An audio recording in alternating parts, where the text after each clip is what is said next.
चलिए अब बात कर लेते हैं आगरा के श्री पारस हॉस्पिटल की, जिसे सील कर दिया गया है। श्री पारस अस्पताल को सील कर दिया गया है। न्यूज़ 18 की खबर का दमदार असर हुआ। श्री पारस अस्पताल को सील किया गया है। ऑक्सीजन बंद होने से 22 मरीज छट गए थे।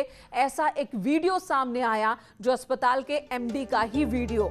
4 वीडियो एक के बाद एक वायरल हुए थे। वो वीडियो दिखाने के बाद और खबर चलाए जाने के बाद, सवाल उठाए जाने के बाद कि इस छटने का क्या मतलब है, जिसके बाद जांच हुई इस पूरे मामले की और आरोप इस हॉस्पिटल पर लगे हैं कि ऑक्सीजन सप्लाई बंद करने की वजह से 22 मरीजों की मौत हो गई। क्योंकि एमडी खुद कह रहे हैं कि ऑक्सीजन सप्लाई बंद करने के साथ ही सभी मरीज, ये 22 मरीज नीले पड़ने लगे थे और ऐसा कदम हॉस्पिटल की ओर से इसलिए उठाया गया क्योंकि उस वक्त ऑक्सीजन की कमी होने लगी थी। 22 मरीजों के छटने की बात एमडी कह रहे हैं, जिसके बाद गंभीर आरोप अस्पताल पर इस वक्त जांच चल रही है। उस वीडियो की भी जांच चल रही है, तमाम आरोपों की जांच चल रही है और डॉक्टर्स के खिलाफ, एमडी के खिलाफ मामला दर्ज हुआ है अलग अलग धाराओं में। साथ ही श्री पारस हॉस्पिटल, इसे सील कर दिया गया है। लाइसेंस इस वक्त निलंबित कर दिया गया है अस्पताल का। तो मौत की मॉक ड्रिल हॉस्पिटल में चलाई गई थी।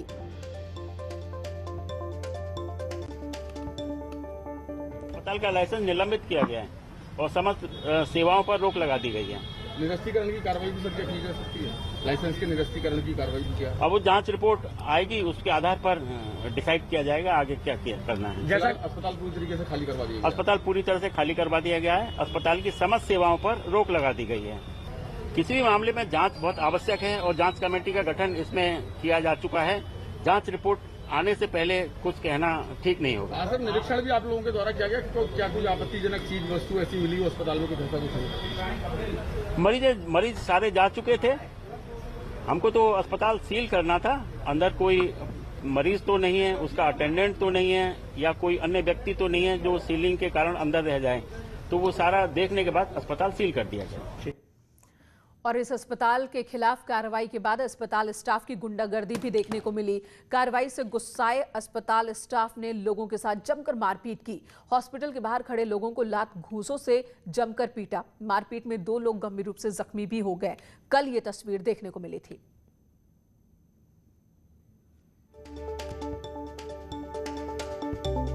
कल की ये तस्वीर हम आपको दिखा रहे हैं, जहां पर जब खबर दिखाई गई कि किस तरीके से अस्पताल के अंदर गुंडागर्दी हॉस्पिटल मैनेजमेंट की ओर से ही की जा रही है और किस तरह की लापरवाही बरती जा रही है। खबर दिखाए जाने के बाद और जब प्रशासन एक्शन में आया, उसके बाद देखिए कि हॉस्पिटल के स्टाफ ने किस तरह से गुंडागर्दी दिखाई।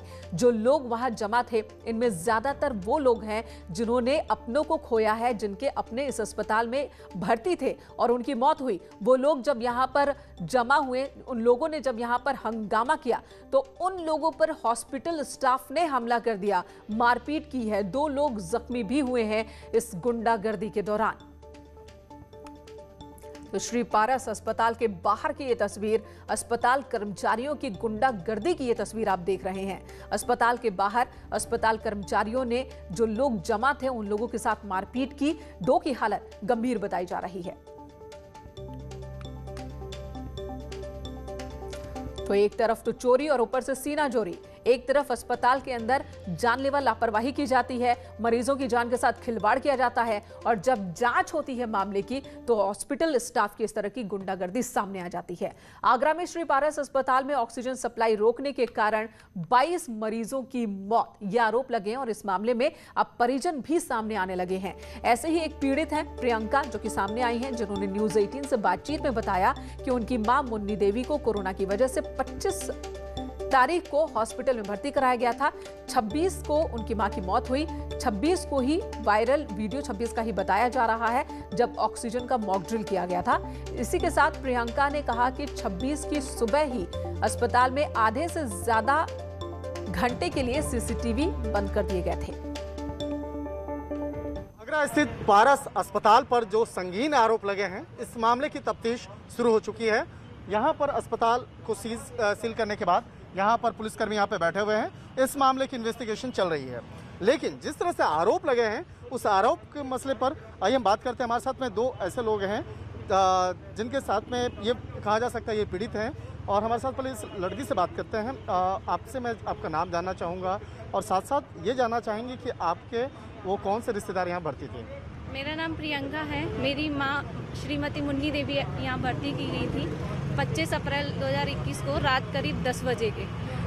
यहाँ भर्ती करने के बाद फिर करीब 10 बजे मेरे भाई मेरी मदर से मिलने गए। तब मेरी मदर ठीक थी, अच्छे से बात भी कर रही थी, उन्होंने बात भी की। फिर करीब 12:30 बजे जब यहाँ वेटिंग हॉल है जो ऊपर, उसमें CCTV कैमरास थे, उसमें बंद कर दिए गए। वो कल 25 को तो चलते रहे, रात को सुबह करीब 26 को बंद कर दिए गए।